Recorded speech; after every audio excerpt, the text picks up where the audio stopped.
So let's take a look at this problem. I am going to look at problem 3.6. It tells us at the start that we have our net income for April of 120. It gives us our assets, our liabilities at the end of the month, and our owner's equity.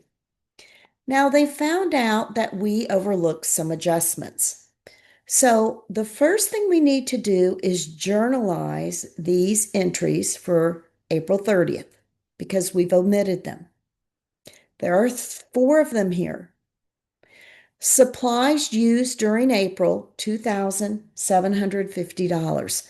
So we neglected to show that $2,750. Then unbilled fees earned at April 30th, 23,700. Depreciation of equipment, 1,800, and our accrued wages on April 30th, 1,400. So we need to journalize these four adjusting entries.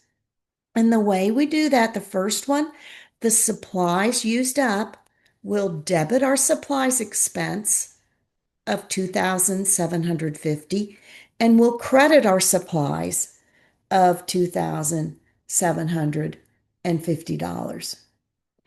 Next, we're going to look at the unbilled fees earned. We'll take a debit to accounts receivable for 23,700 and we'll credit our fees earned for 23,700. To record depreciation expense, we'll debit our depreciation expense for 1,800 and credit accumulated depreciation on the equipment for 1,800. And last, our wages that we have accrued of 1,400. We'll debit our wages expense of 1,400 and credit our wages payable of 1,400.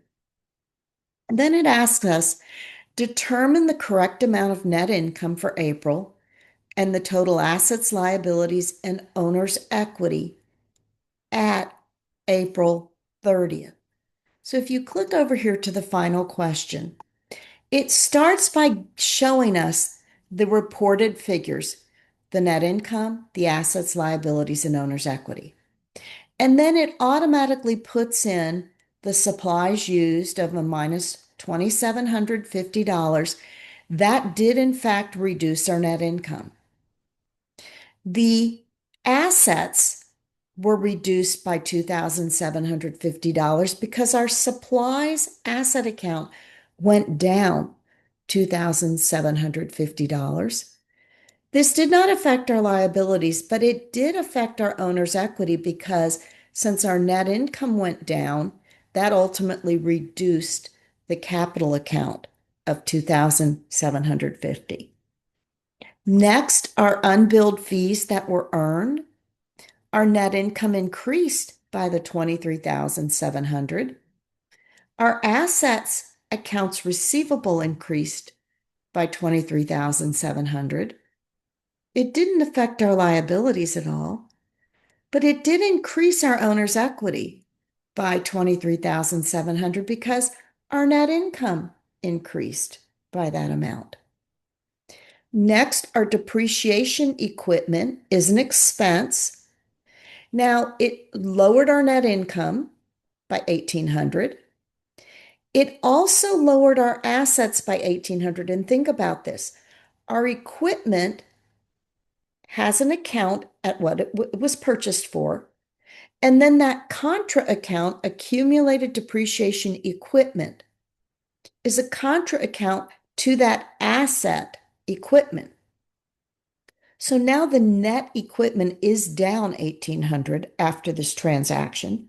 So it did reduce our assets by 1,800 and it reduced our owner's equity by 1,800 because of the depreciation expense.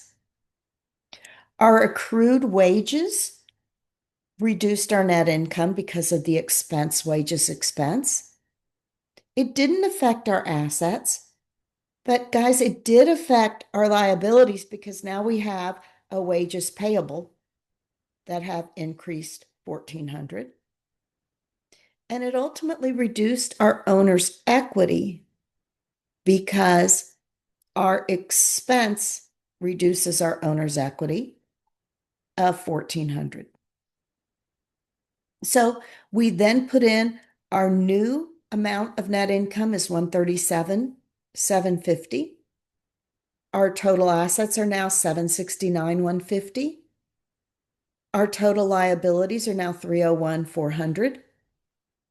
And our total owner's equity is now 467,750.